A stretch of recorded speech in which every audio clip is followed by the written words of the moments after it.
Bonjour les élèves du 3e AS du cycle collégial, je vous présente l'examen régional normalisé d'obtention du certificat du cycle collégial.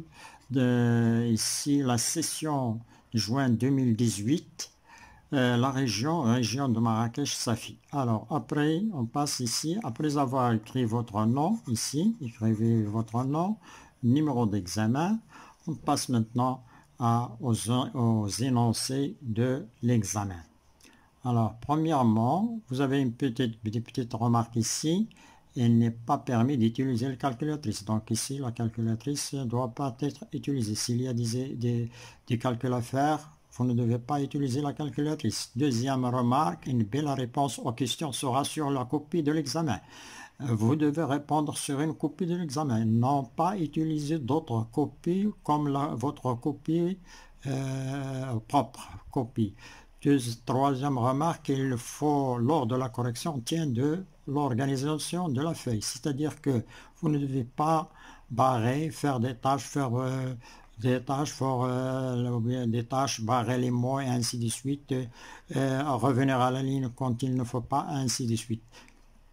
يجب تنظيم الورقة ويجب الإجابة على الورقة ولا على ورقة أخرى. عدم استعمال الآلة الحاسبة.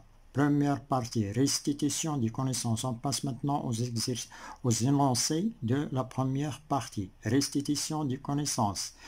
Donner un titre et les noms correspondant au numéro du schéma à côté du schéma à côté de points.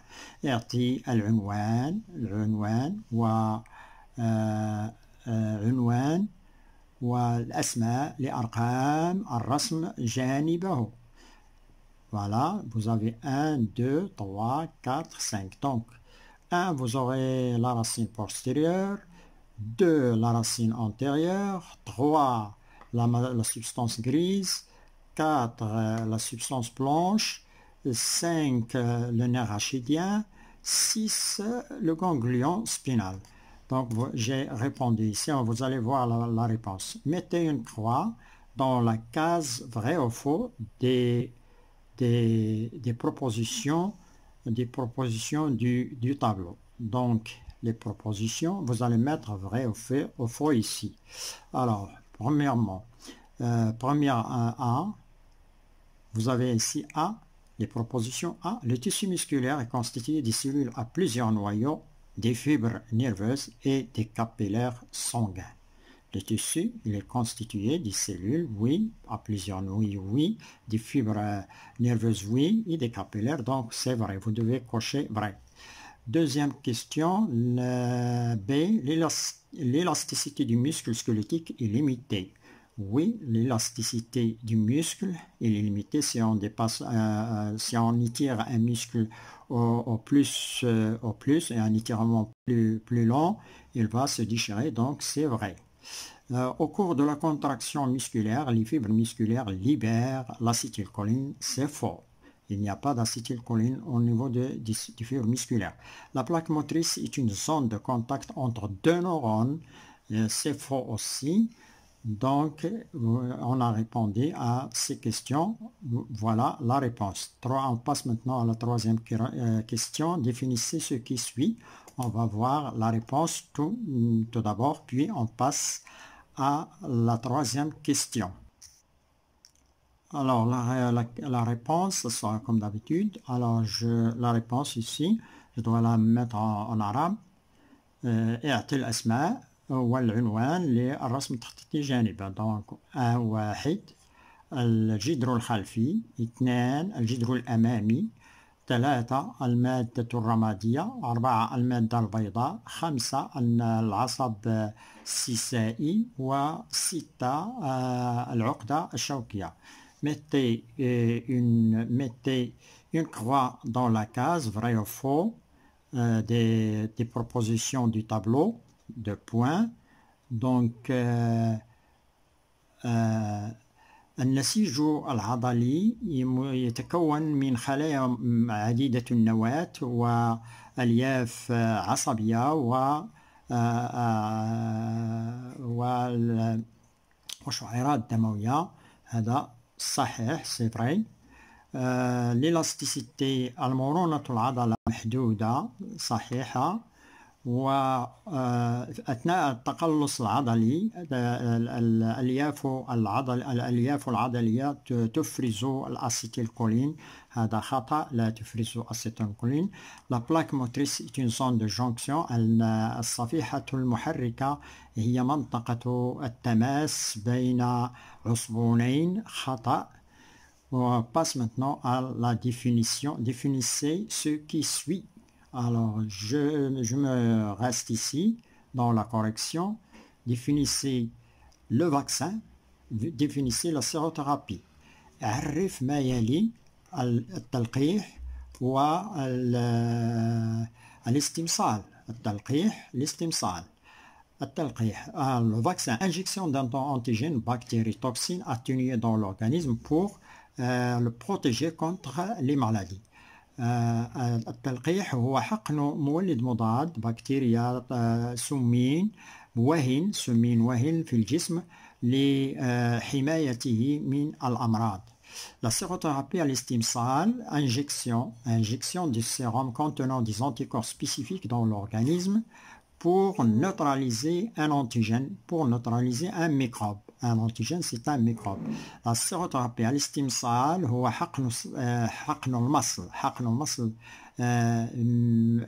يحتوي على مضادات أجسام نوعية في الجسم للقضاء على جرثوم أو على مولد مضاد.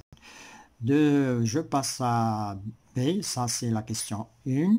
B, donnez deux exemples d'allergènes.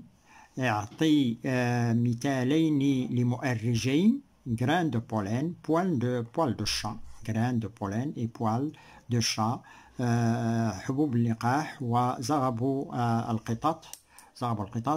Vous avez le choix. D'autres allergènes existent. Les anticorps, les produits chimiques, la poussière des maisons, beaucoup de les plumes et ainsi de suite, les plumes des oiseaux, ce sont des antigènes ou bien des allergies. هناك مؤرجات كثيرة، زغب الحيوانات كما قلنا، جراند دو بولين، زغب الحيوانات، غبار المنازل، مضادات حيوية إلى غير ذلك. Quatrième question, reliez par une flèche les éléments du groupe A à ceux qui le conviennent dans le groupe B. Alors, je passe à l'énoncé. Relier par une flèche les éléments du groupe A à ceux qui leur conviennent dans le groupe B. أربط بسهم عناصر المجموعة A بالمجموعة B التي تناسبها، بالمجموعة B التي بما يناسبها في المجموعة B.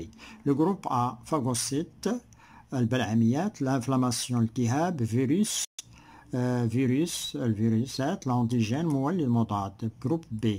Micro-organismes se multipliant obligatoirement dans les cellules vivantes. متعديات مجهريات تتكاثر إجباريا على الخلايا الحية. Cellules immunitaires luttant contre tout type d'antigène. خلايا مناعاتية مضادة لجميع أنواع المولدات المضادة. Réponse immunitaire naturelle non spécifique، استجابة مناعاتية طبيعية غير نوعية. Élément non soi، عنصر غير ذاتي، أجنبي، غير ذاتي، étranger، غير ذاتي، أجنبي. Provoque une réponse immunitaire. Alors la réponse, ça sera comme ça. Voilà la réponse. Phagocytes, cellules immunitaires luttant contre tout type d'antigène. Inflammation, réponse immunitaire naturelle non spécifique. Virus, micro-organismes luttant contre micro-organismes se multipliant obligatoirement dans les cellules vivantes. Et l'antigène, immunité, l'antigène, élément non soi, élément l'antigène, élément non soin étranger provoquant une réponse immunitaire. On passe maintenant au raisonnement scientifique et expression écrite et graphique énoncée. Alors, dans la partie 2, qui est les raisonnements scientifiques, on va passer à l'exercice numéro 1. Exercice numéro 1, énoncé, pour étudier l'activité du système nerveux et celle du muscle squelettique. On propose les données expérimentales suivantes, réalisées sur un animal mammifère. لدراسة النشاط الجهاز العصبي وجهاز العضلي نقترح معطيات التجريبية التالية المنجزة على حيوان ثدي. Alors A, la donnée numéro 1, المعطى الأول. Après avoir mis en évidence les deux hémisphères cérébraux du cerveau de l'animal anesthésé, المعطى الأول بعد الكشف عن نصفي الكرة المخية للحيوان المبنج ont subi des zones de son cortex cérébral à des excitations électriques. نعرض المناطق من قشرته المخية إلى إهاجات كهربائية d'intensité convenable, إهاجات كهربائية كهربائية شدتها ملائمة. والوثيقة 1 تبين تموضع le document 1 montre la localisation des zones excitées dans le cortex cérébral. الوثيقة 1 تبين تموضع المناطق المهاجة في القشرة المخية والجدول. إذن هنا et le tableau de document 2 présente les résultats obtenus de l'excitation de chaque zone. والجدول الوثيقة 2 يمثل النتائج المحصل عليها لإهاجة هذه المناطق. Donc vous avez ici le document 1 montre la localisation. Voilà, vous avez le document 1, la localisation des zones excitées. On excite la zone 3, on excite la zone 2, on excite la zone 1. Ici, hémisphère droit, hémisphère gauche, avant, arrière. Donc ici, on passe aux questions, si vous permettez. Alors, document 1, voilà, vue de dessus. Le cerveau. Alors, les questions, les expériences ici, excitation de la zone A. Qu'est-ce qu'elle entraîne? Elle entraîne mouvement mouvement du membre droit. Excitation de la zone 2, mouvement du membre postérieur droit. Ici, mouvement antérieur, postérieur. Antérieur, zone 1, postérieur, zone 2.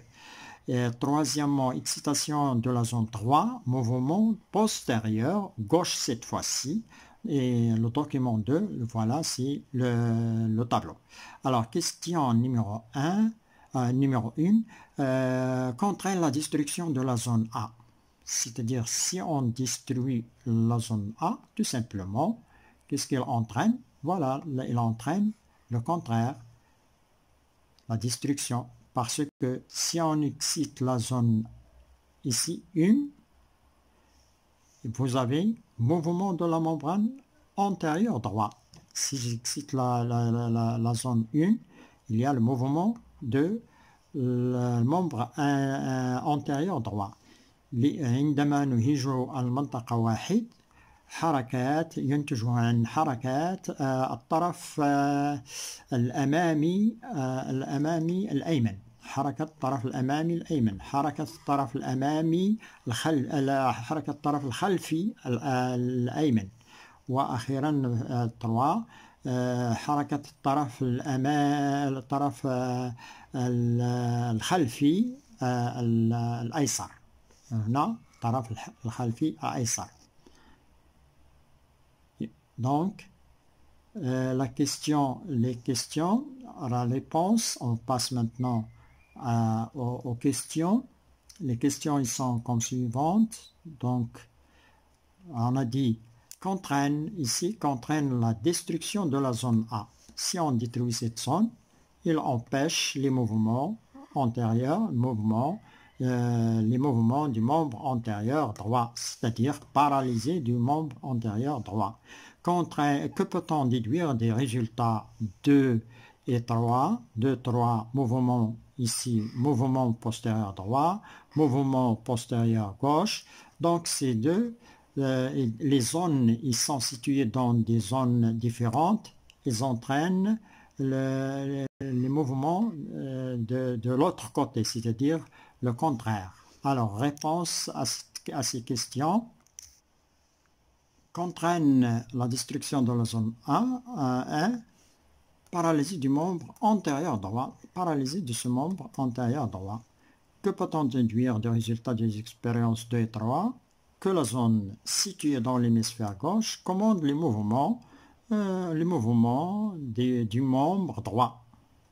Le contraire est vrai, c'est-à-dire et le contraire est vrai. Voilà la réponse aux deuxième question. Troisième question. Que constitue l'ensemble des zones excitées du cortex cérébral? Il constitue tout simplement l'aire motrice. On passe maintenant aux données énoncées. La donnée numéro 2.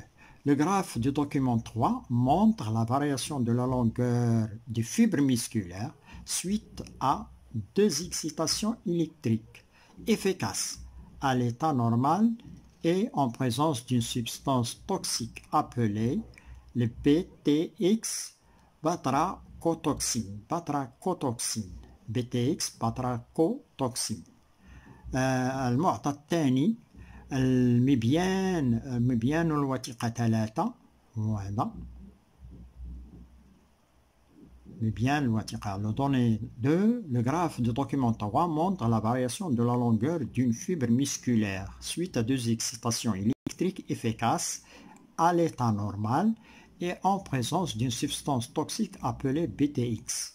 Alors المعطى الثاني المبيان الوثيقة 3 يبين المبيان يبين تغيير طول الليف تغيير طول الليف العضلي. هنا ليف عضلي ليس العضلة بكاملها ولكن الليف العضلي suite à 2 excitations électriques بعد إهاجتها إهاجتين كهربائيتين فعالتين. إهاجتين نستعمل هنا نهيجها هذه بعد suite à une excitation ناتج عن إهاجتين كهربائيتين فعالتين في حالة عادية وبوجود مادة سامة تسمى الBTX مادة تسمى الBTX باتراكوتوكسين. إذن المبيان هو هذا المبيان. Donc le document le voilà. Le document, la longueur de la fibre musculaire. Voilà la longueur de la fibre musculaire. Il est constitué de 2 courbes, une courbe pleine à très plein, le très plein sans substance normale. Ici, lorsqu'on utilise la substance, c'est-à-dire on excite la fibre musculaire dans un milieu contenant, on met la fibre musculaire dans un milieu contenant une substance toxine appelée le BTX. Lorsque on excite la fibre musculaire dans une substance contenant une substance toxine appelée le BTX. عندما هنا المبيان لدينا فيه منحنيين. منحنى الحالة العادية أو استجابة العضلة للإهاجتين في حالة عادية بدون مادة سامة الBTX.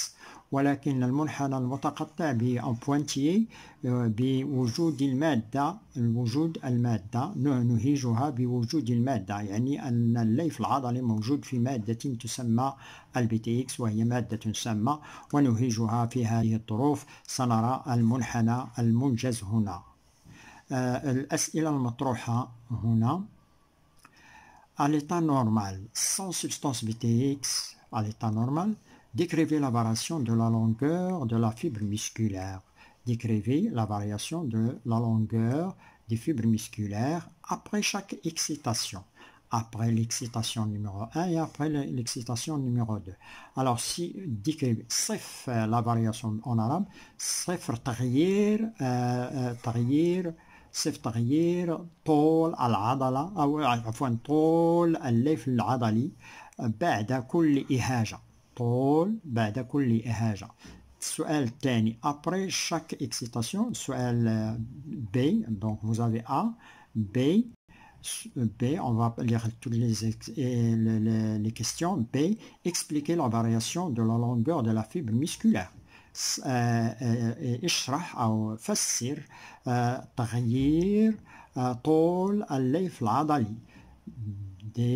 C. Déterminer les deux caractéristiques de la fibre musculaire mises en évidence par cette expérience. حدد خاصيات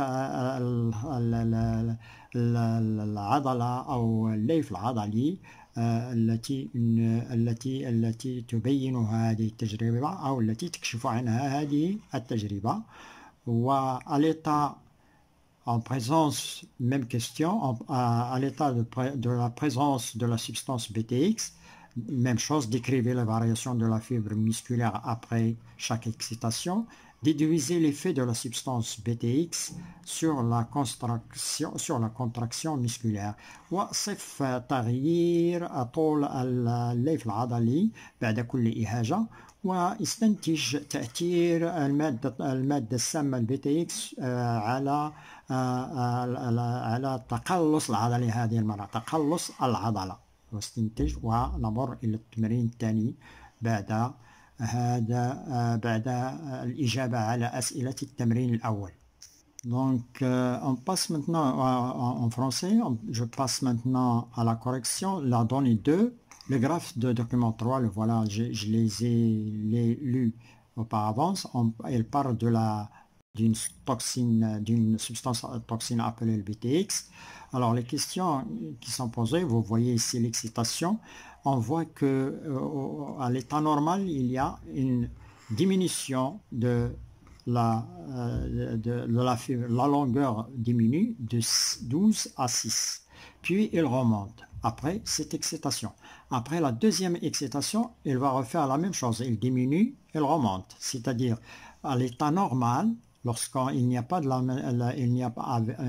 de substance BTX, la fibre musculaire diminue de longueur. Qui dit diminue de longueur dit se contracte, se raccourcit. Puis il remonte, puis elle revient à sa place, c'est-à-dire il se relâche. Voilà. La même chose pour la deuxième excitation, c'est le même problème.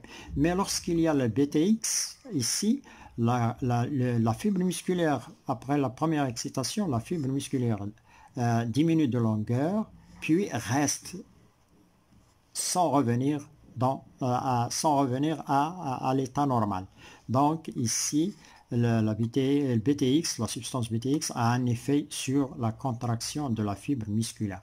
Alors à l'état normal, décrivez la variation de la longueur de la fibre musculaire. Après chaque excitation, vous allez mettre, après chaque excitation, la longueur de la fibre musculaire diminue de 12 à 6 cm. À 6 cm.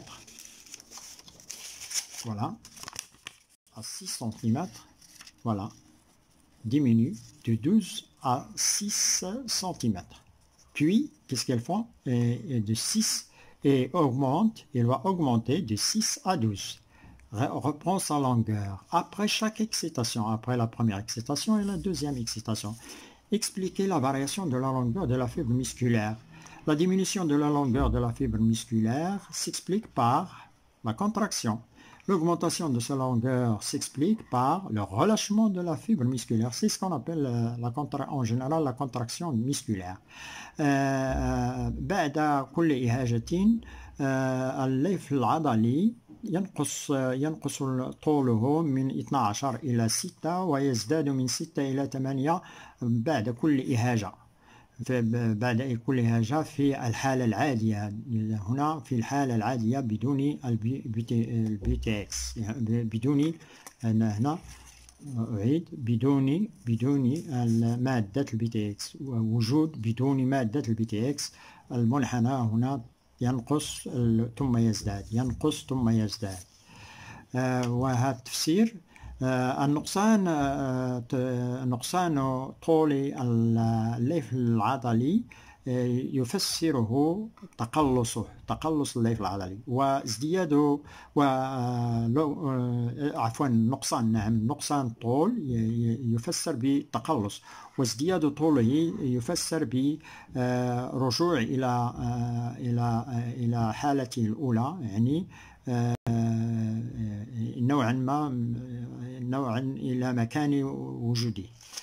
On passe maintenant aux autres questions, parce que je les ai déjà lues avec l'énoncé. Déterminer les caractéristiques de la fibre musculaire mise en évidence par cette expérience. De cette expérience, c'est-à-dire on a excité, deux excitations, et on a une réponse musculaire avec contraction. Donc les deux caractéristiques sont l'excitabilité, parce qu'on a utilisé deux excitations, et la contractilité. Le muscle se contracte. Ici on a dit l'augmentation, la contraction et le relâchement. Ici relâchement, ici contraction. C'est une contraction musculaire, c'est ce qu'on appelle la contractilité. À l'état et présence de la substance BTX, décrivez la variation de la longueur de la fibre musculaire après chaque excitation. صف في حالة أو بدون في حالة وجود البي تي اكس المادة السامة، صف تغيير طول الليف العضلي بعد كل إهاجة. En présence de BTX, في وجود le BTX, après la excitation 1, la longueur de la fibre musculaire diminue. On a vu ça, la longueur diminue en pointille. La longueur après excitation, la longueur diminue. Il diminue ici, puisqu'il lui arrive, elle reste constante. Puis diminue, la longueur de la fibre musculaire diminue à 6 cm et reste constante. Il diminue de 12 à 6. Il diminue, et la fibre musculaire diminue de 12 à 6 ici. De 12 à 6 et reste constante. Cette longueur reste constante à cette longueur, même après elle va rester à 6 à cette longueur, même après la deuxième excitation. Même après la deuxième excitation. La dernière question B. Déduisez l'effet de la substance toxine BTX sur la contraction musculaire. La substance BTX ici bloque. Il arrête la contraction musculaire, puisque vous avez ici, il ne revient pas à l'état il a diminué le muscle a raccourci ici, il a diminué de longueur, mais il ne revient pas à son état normal. C'est ce qu'on appelle un blocage de la contraction musculaire. Donc, on a fini pour cet exercice. On passe à l'exercice numéro 2 sur 6 points. Vous avez deux exercices 6 sur 6 points chacun. Alors on va déterminer ici, on va lire l'énoncé. Pour déterminer certains aspects de la réponse immunitaire, on propose les données expérimentales suivantes. لتحديد بعض مظاهر الاستجابة المناعية نقترح المعطيات التجريبية التالية. Premier la donnée numéro 1, المعطى الأول, après injection de l'anotoxine. Injection de l'anotoxine X. Ici on a X, il s'appelle X, inconnu, l'anotoxine X. Dans le sang des souris. On suit l'évolution du nombre des lymphocytes B, des plasmocytes B et la concentration des anticorps AC. Le document 1 suivant présente les résultats obtenus. Et هنا en arabe بعد حقن ضفان دوفان هنا معنى لانوتوكسين إكس، دوفان إكس في دم الفئران. نتتبع نتتبع تطور عدد الليمفاويات B وعدد البلزميات. هنا البلزميات البلازموسيت، البلزميات هما الليمفاويات B المحولة إلى بلزميات، ودور البلزميات تفرز مضادات الأجسام وتركيز مضادات الأجسام AC. Document 1 suivant présente les résultats obtenus. الوثيقة 1 التالية تعطي أو تبين النتائج المحصل عليها. الدوكيمون 1 النتائج المحصل عليها بعد حقن هذه المجموعة من الفئران بدوفان X. Voilà, injection de l'anotoxine X. Ici, le nombre des cellules dans 1 millilitre de sang, le nombre des cellules existantes, c'est-à-dire le nombre des lymphocytes B, le nombre des plasmocytes, le nombre des anticorps. Alors, les questions qui sont posées sur ce document, comme vous l'avez vu, si je reprends ici, qu'est-ce qu'on a fait? Des souris ont été injectées on injecte à des souris de l'anotoxine X. نحقن فئران بدوفان X. الدوفان وهو سمين وهن ومخفف، سمين وهن ومخفف. Donc il s'agit d'un vaccin, c'est comme dans un vaccin. Lorsqu'on introduit cette anotoxine dans le corps des souris, il va y avoir une réponse immunitaire, il va y avoir la réponse avec les lymphocytes B. Voilà la réponse avec les lymphocytes B. Il va y avoir, les lymphocytes B vont se transformer en plasmocytes, les plasmocytes vont sécréter les anticorps AC. Donc vous avez la première étape, injection, deuxième étape jusqu'ici, donc jusqu'ici, deuxième étape ici. Alors les questions qui sont posées sur le document: décrivez la variation du nombre de lymphocytes B. Vous allez décrire la variation du LB. Des plasmocytes si je reviens un petit peu, des plasmocytes ici, des plasmocytes en bas, le groupe, et des anticorps avec C ici, avec un pointillé. Si je utilise un document en arabe, voilà, décrivez, vous allez décrivez cette, voilà, Doufan X, décrivez les LB dans les premières étapes, décrivez les plasmocytes et les quantités d'anticorps. Voilà. Décrivez la variation du nombre de lymphocytes LB, des plasmocytes P et la concentration des anticorps C pendant l'étape A et pendant l'étape B. Vous allez décrire ces courbes. Alors, deuxième question.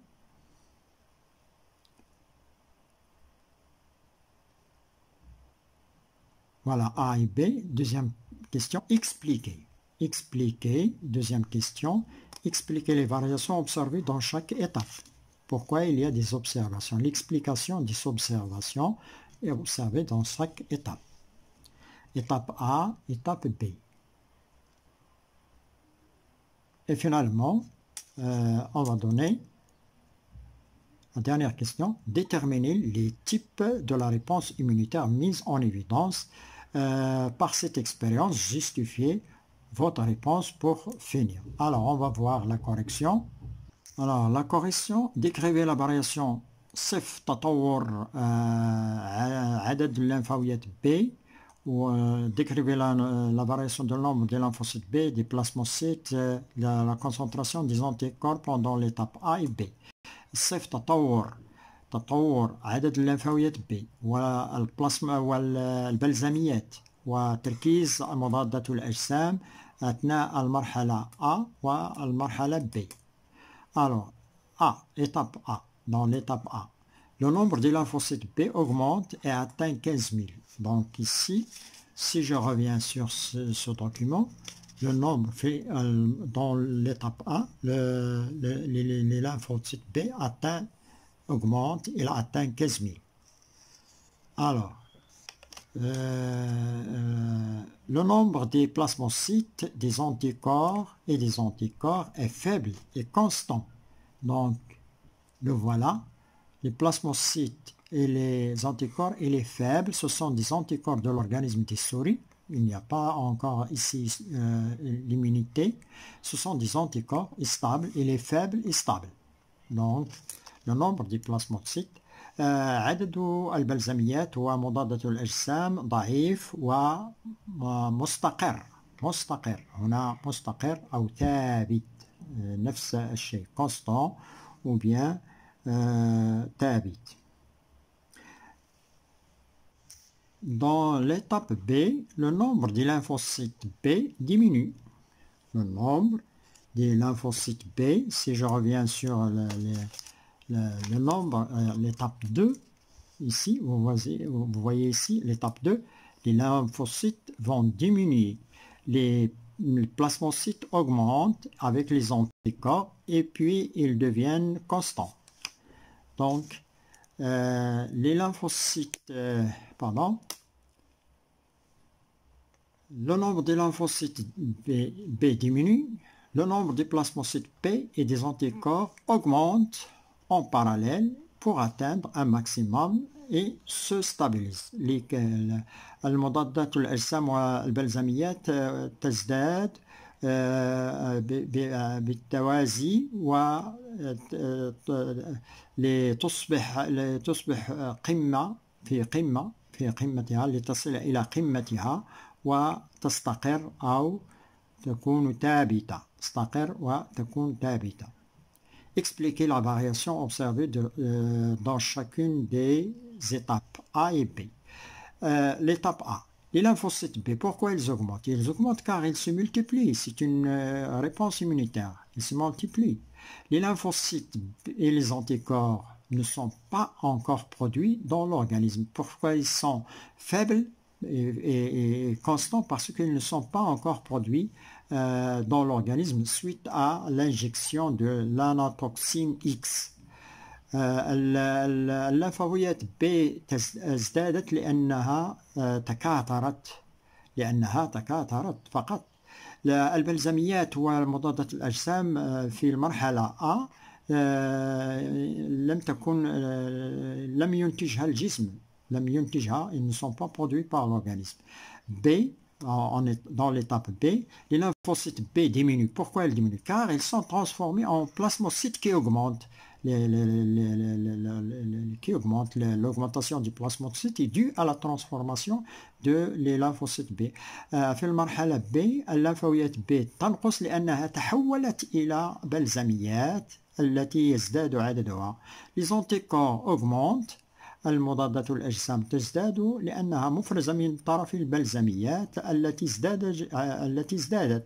المضادات les anticorps augmentent car ils sont sécrétés par les plasmocytes qui ont augmenté. Déterminer حدد نوع الاستجابة المناعاتية التي تكشف عن هذه التجربة. Déterminer le type de la réponse immunitaire de mise en évidence par cette expérience. Justifiez votre réponse. La réponse immunitaire mise en évidence par cette expérience est immorale. Car il s'agit de la réponse avec des lymphocytes B, des plasmocytes qui produisent des anticorps. نوع الاستجابة المناعية هي خلطية لأن هناك الليمفاويات B والبلزميات التي تفرز مضادات الأجسام. ننتقل إلى la donnée numéro 2. On passe à la donnée numéro 2 et sa correction en même temps. Donc, la donnée numéro 2, on injecte l'anatoxine X, toujours l'anatoxine X, aux 3 groupes ici, aux 3 groupes de souris, groupe 1, 2, 3. Voilà, groupe 1, groupe 2, on leur injecte de l'anatoxine, c'est-à-dire on les vaccine. Alors, lorsqu'on leur a injecté l'anatoxine, ils vont fabriquer des anticorps. Voilà ce qu'on comprend, injection de l'anatoxine X au groupe de souris. 1, 2. Après 15 jours, Voilà, après 15 jours, ici, on prélève de chaque groupe, du sérum. On prend le sérum de chaque groupe et on lui ajoute la toxine, cette fois-ci, Soumine X, la toxine X. Le tableau 2, ici, ce tableau-là, présente les conditions des expériences réalisées et leurs résultats. عندما نحقن ضوفان X لثلاث مجموعات من الفئران، نحقنها لثلاث مجموعات من الفئران 1 و2 و3. بعد 15 نستخلص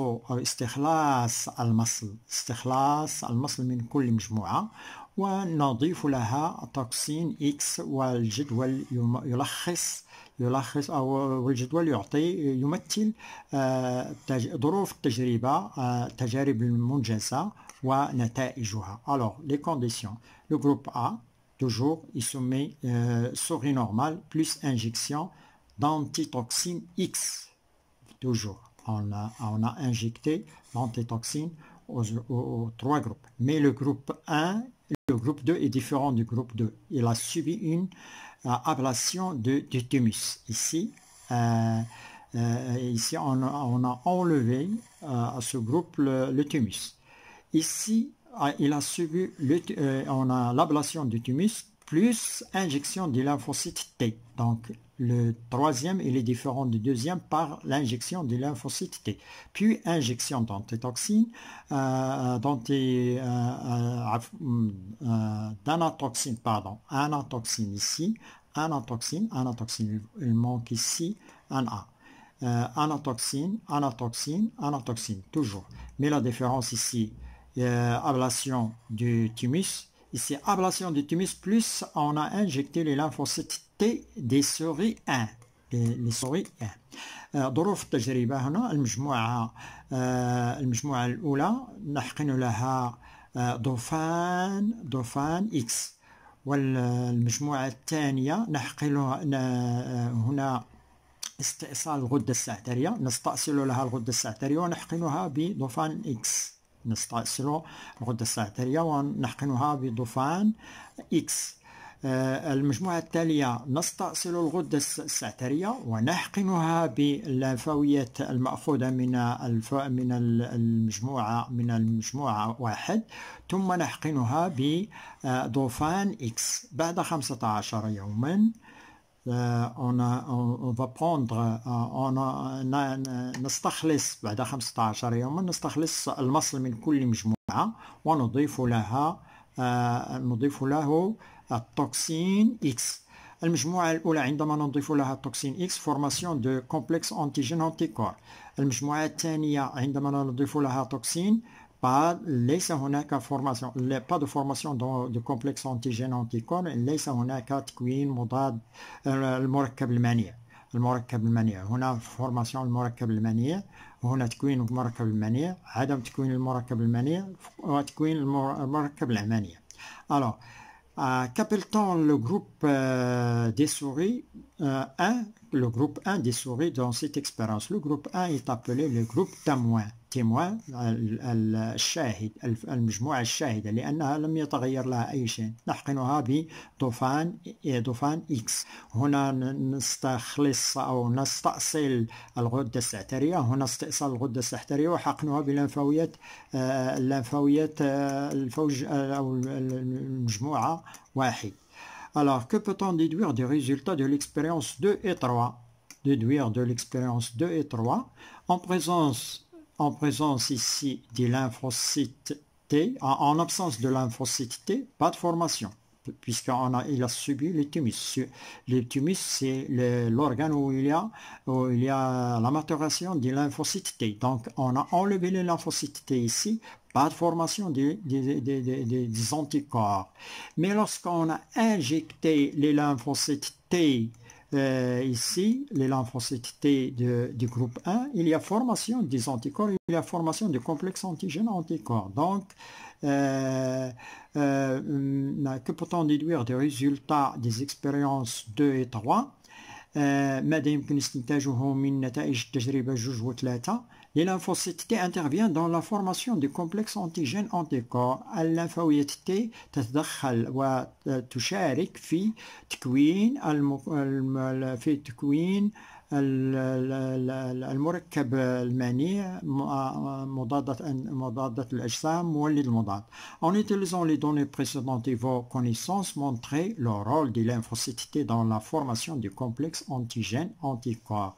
باستعمالك للمعطيات السابقة والمعلوماتية بين أن الليمفاويات T تساهم في تكوين المركب المنيع مضادات الأجسام مولدات المضادات. En absence de lymphocyte T, ici puisqu'il n'y a pas de lymphocyte P, puisqu'il y a ablation du thymus, il n'y a pas de formation. Donc en absence de lymphocyte T, les lymphocytes B ne produisent pas les anticorps contre l'antigène. Formant le complexe antigène-anticorps. Donc les lymphocytes T ont un rôle de coopération. Il y a une coopération. Il faut qu'il existe les lymphocytes T pour que les lymphocytes B produisent de coopération avec les lymphocytes T pour produire les anticorps ici. Et merci d'avoir suivi cette vidéo.